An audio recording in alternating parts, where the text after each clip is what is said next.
Majesty, Your Royal Highness, Excellencies, fellow Canadians, mes chers compatriotes. Fellow citizens, today, at long last, Canada is acquiring full and complete national sovereignty. The Constitution of Canada has finally come home, and in the future, we will now be capable of amending it in Canada without any further recourse to the Parliament of the United Kingdom. In the name of all Canadians, may I say how pleased and honored we are that Your Majesty and Your Royal Highness have journeyed to Canada to share with us this day of historic achievement. We now have a charter which defines the kind of country in which we wish to live and guarantees the basic rights and freedoms which each of us shall enjoy as a citizen of Canada. It reinforces the protection offered to French-speaking Canadians outside Quebec and to English-speaking Canadians in Quebec. It recognizes our multicultural character. It upholds the equality of women and the rights of disabled persons. The Constitution confirms the long-standing division of powers among governments in Canada and even strengthens provincial jurisdiction over natural resources and property rights. It entrenches the principle of equalization, thus helping less wealthy provinces to discharge their obligations without excessive taxation. It offers a way to meet the legitimate demands of our native peoples. And of course, by its amending formula, it now permits us to complete the task of constitutional renewal in Canada. Le gouvernement québécois, the government of Quebec decided that that wasn't enough. It decided not to participate in this ceremony which celebrates Canada's full independence. I know that many Quebecers feel that they are pulled in two directions by that decision. But one need look only at the results of the referendum in May 1980 to realize how very strong is the attachment to Canada among the people of Quebec.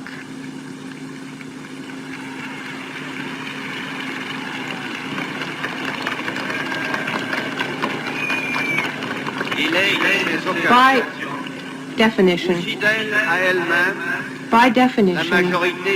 the silent majority does not make a lot of noise. It is content to make history. History will show, however, that in the guarantees which are written into the Charter of Rights and Freedoms and in the amending formula which allows Quebec to opt out of any constitutional arrangement which touches upon language and culture, and that with full financial compensation, nothing essential to the originality of Quebec has been sacrificed. Moreover, the process of constitutional reform has not come to an end. The two orders of government have made a solemn pledge to define more precisely the rights of native peoples. At the same time, they must work together to strengthen the Charter of Rights, including language rights in the various provinces. And finally, they must try to work out a better division of powers amongst the two levels of government. It must, however, be recognized that no constitution, no charter of rights and freedoms, no sharing of powers can be a substitute for the willingness to share the risks and grandeur of the Canadian adventure. Without that collective act of the will, our Constitution would be a dead letter and our country would wither away. It's true that our will to live together has sometimes appeared to be in deep hibernation. But it is there, nevertheless, alive and tenacious, in the hearts of Canadians of every province and territory.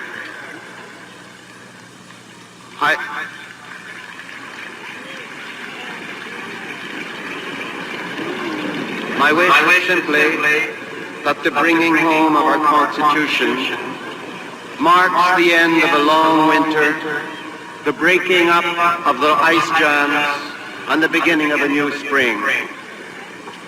For what we're celebrating today is not so much the completion of our task, but the renewal of our hope. Not so much an ending, but a fresh beginning.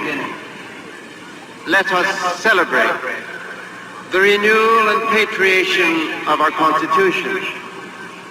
But let us put our faith first and foremost in the people of Canada who will breathe life into it.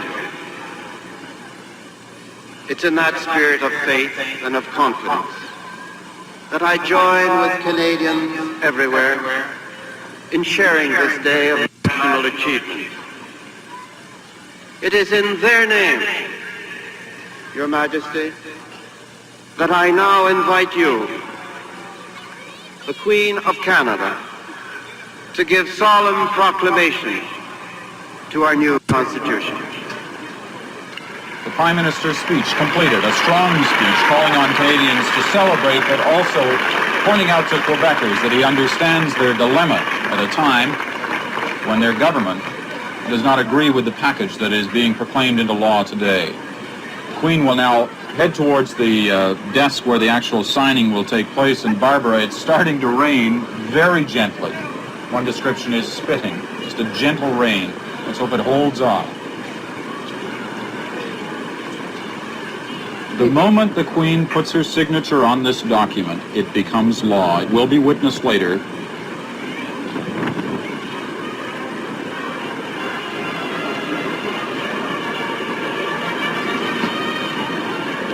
The Constitution is now home. A fanfare in the background, as you can hear.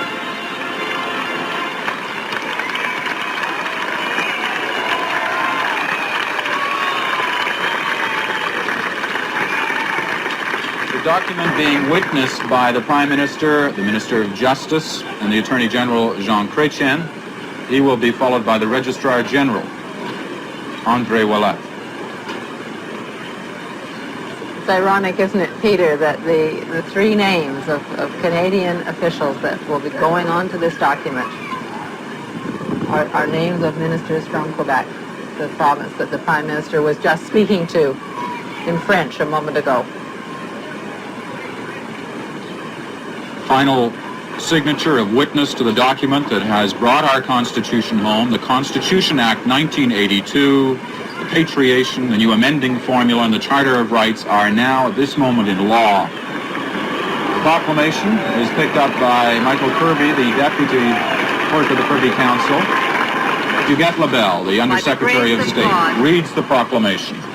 The United Kingdom, Canada, and her other realms and territories, Queen, head of the Commonwealth, defender of the faith, to all to whom these presents shall come, or whom the same may in any way concern, greeting, a proclamation.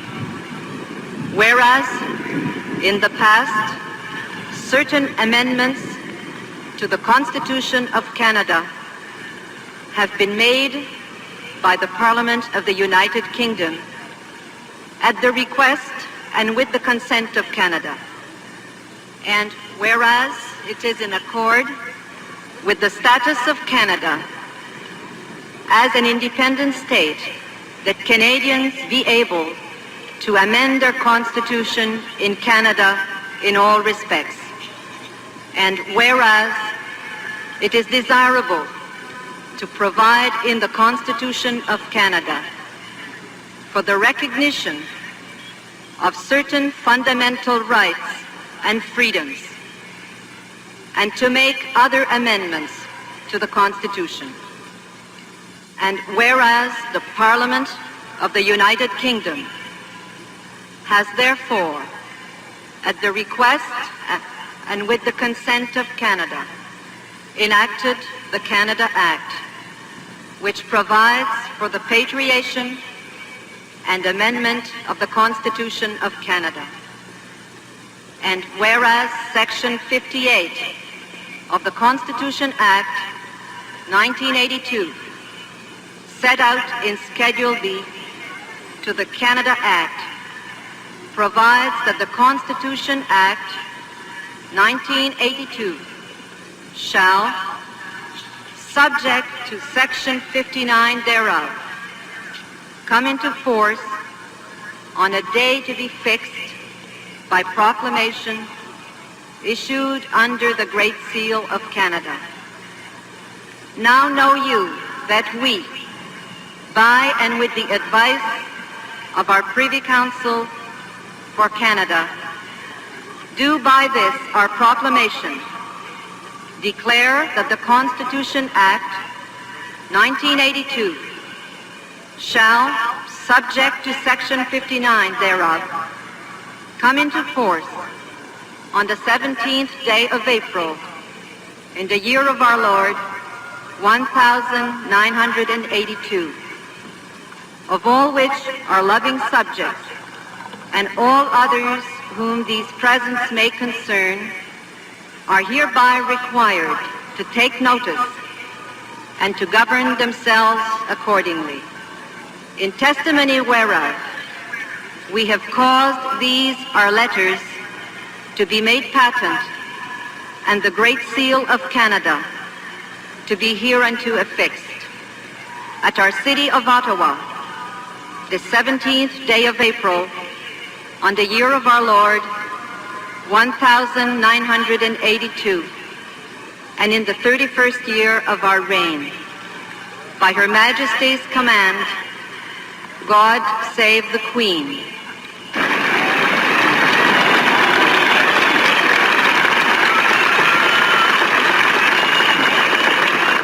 And now the Queen will speak to the nation. Her speech will be brought to her by her Canadian Secretary, Mr. Henry Davis. Presents it to the Queen, a speech, of course, approved, if not written, in the Prime Minister's office. Queen Elizabeth II.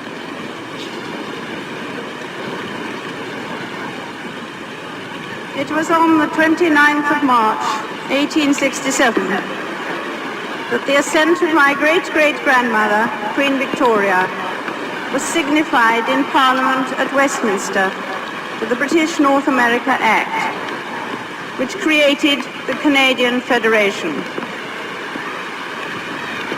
Precisely 115 years later, on the 29th of March of this year, my assent was signified at Westminster to the Canada Act, embodying the Constitution Act, which, as Queen of Canada, I have just had the great pleasure of bringing into force by proclamation here on Parliament Hill in Ottawa.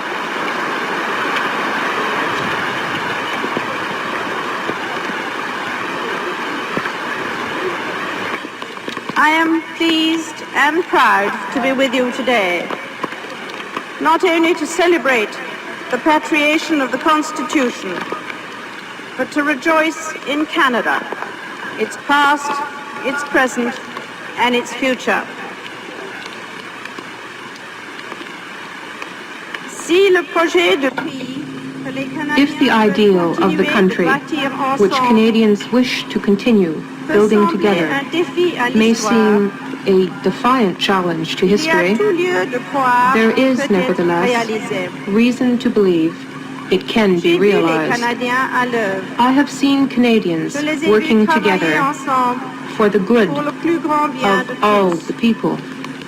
I have seen the vision of this country take shape in the lives of Canadians. There is now a greater confidence among Canadians that people of the two official language communities can live fuller and richer lives together than in mutual isolation.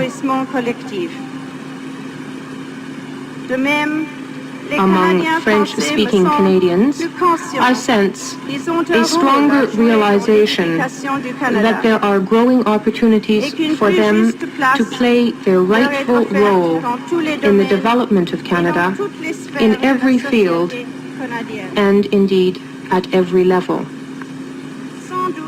Perhaps the most significant step in Canada's history was the decision of the communities to take pride in their several languages and cultures rather than to deplore the differences.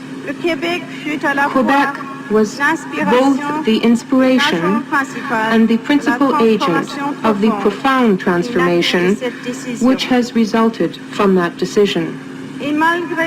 Although we regret the absence of the Premier of Quebec, it is right to associate the people of Quebec with this celebration, because without them, Canada would not be what it is today.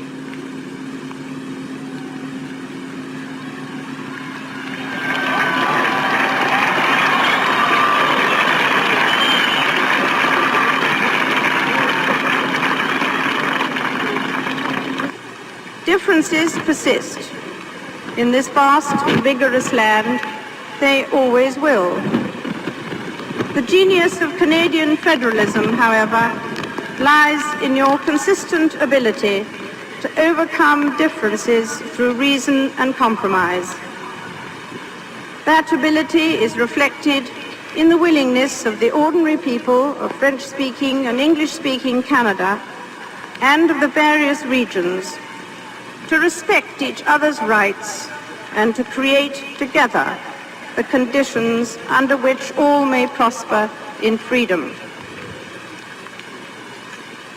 There is a historic relationship between the Crown and Canada's Aboriginal peoples, and I am therefore particularly pleased that this innate respect for fellow Canadians is also reflected in the willingness of the national and provincial governments to consult with the representatives of native peoples and to work out solutions to long-standing problems of rights and opportunities.